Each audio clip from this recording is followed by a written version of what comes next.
Tangan saya itu sering kaku, kalau buat rajang-rajang apa-apa itu sering kaku, sering geringgingan, lutut saya juga sakit.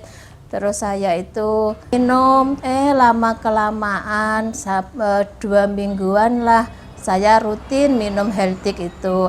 Alhamdulillah kok nyeri pada lutut, pada tangan, itu kok berangsur-angsur membaik.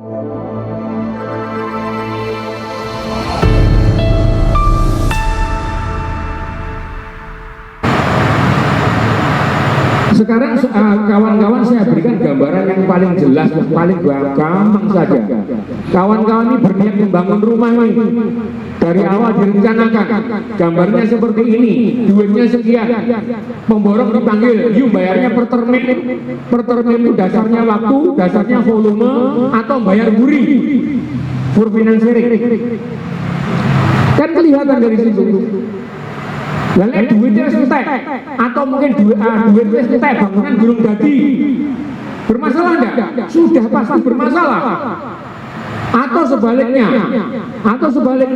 duit belum tentu, bangunan kok mandek, apa sebabnya? Itu bisa diketahui melalui audit investigasi. Pada saat itu. Nah sekarang pertanyaannya, apa perannya DPRD Kota?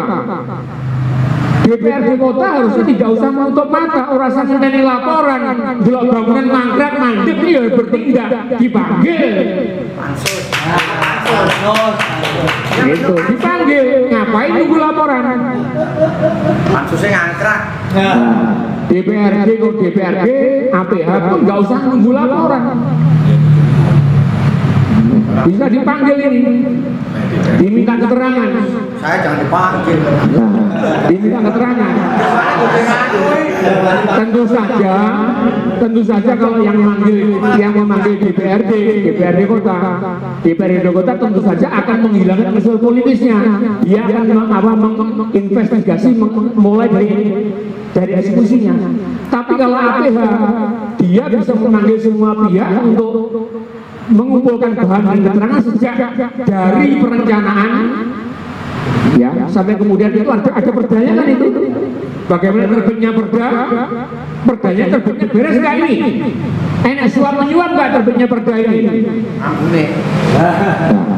APH, kepolisian, kejaksaan bisa juga mulai dari situ sehingga penanganannya itu tuntas dari hulu sampai hilir. Apakah pejabat yang terdahulu terlibat atau enggak, bisa ketahuan dari audit investigasi. Setelah kemudian ini terkumpul semua, setelah lidik semua, baru ketahui, oh iya, semula dari audit investigasi diketahui sementara ada kerugian negara dihitung, meningkatlah menjadi audit forensik. Gampang saja nih, karena gelem apa enggak? Itu saja. Nah kemudian pengaruh politiknya apa? Pengaruh politiknya semua digantung dengan kasus alun-alun itu, kayaknya calon wali kota Semani Macok digantung kabeh. Yang terjadi kan itu Dugaan. kenapa? Ya dugaan. Wes ngono ya dugaan. Aku kena delik. Ya. Karena gak ada. Ya karena begini, karena memang situasinya tidak kondusif. Situasinya tidak kondusif. Ini mirip-mirip lah dengan jembatan Brawijaya dulu. Mirip-mirip lah. Ini bedanya sedikit. Mirip-mirip lah. Situasi yang sekarang ini dengan situasi yang dulu. Mirip-mirip. Nah sesungguhnya agar ini tidak gantung, ya, agar para pihak ini tidak ada yang takut, harus APH ini segera bertindak. DPRD, Mas Nun Sewu, Mas Ayo, bentuk pansus misalkan. Gak usah wedi. Nah kalau memang dewannya bersih, ngapain takut? Posisinya cuma 2, kalah sama yang lain ya. Itu kan. Kalau memang bersih ngapain takut? Nggak perlu takut kalau memang bersih. Gitu ya. Kalau memang bersih nggak perlu takut. Tapi lah nih, wani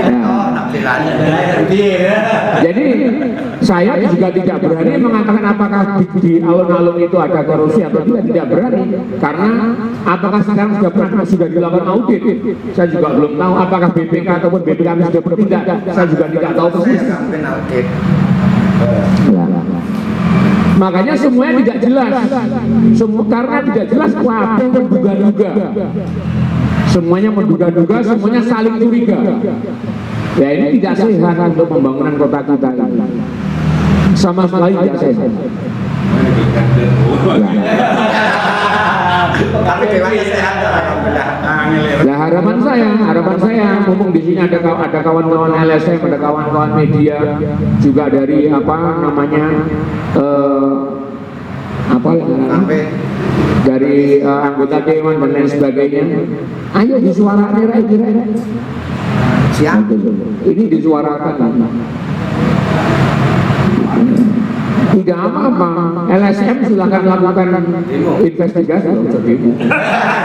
Investigasi dulu. Media investigasi. Hasil investigasi sampaikan. Ojo ditulis Pak Mas. Jadi ojo diberikan, sampaikan investigasinya kepada APH agar ada tindak lanjut. Kalau jadi berita tok diwaca tok. Lewat.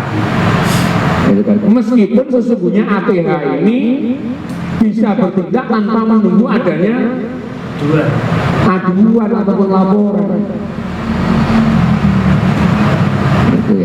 Banyak sesungguhnya hal-hal yang tidak jelas, yang tidak beres di kota kita ini banyak. Persoalannya tinggal kowe belum boga.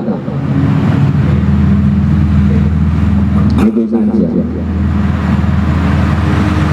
Nah kalau ini saya sesungguhnya punya data cukup banyak kaitan dengan alun-alun itu ya. Tentu kan tidak pada forum ini bisa dibuka. Jadi harus kita tidak usah risau dengan adanya putusan arbitrase itu, nggak usah risau, itu buku perdataan. Kayaknya kaitannya dengan korupsi atau tidak korupsi, tidak ada kaitannya itu. Pertanyaannya harus dibayar atau tidak harus? Loh, kalau memang putusan arbitrase itu harus kudu dibayar. Kan di dalam arbitrase tidak mengikat Pak eksekusi. Begini, sekarang ini kan Mohon maaf, pendapat dari kami LSM. Kalau eksekusi itu kita lawan bagaimana? Ya, Jangan. kita lawan lewat kita gugatan kepada pihak pengadilan negeri. jangan, tidak begitu. Kita begini, kita ini harus membiasakan tunduk kepada putusan lembaga peradilan. Nah, kalau merugikan, Soal merugikan atau tidak itu harus ada upaya hukum yang lain. Mas Priyo, harus diingat sekali lagi ya, itu perdata atau tidak, masyarakatnya berkepentingan duitku sih tak bayar pajak kuwi sudah digunakan secara benar atau tidak. dan terpenting yang bayar sesuatu yang salah ya tak terima aku. Bukan, tentu saja itu pasti. Itu pasti. Itu pasti. Ya.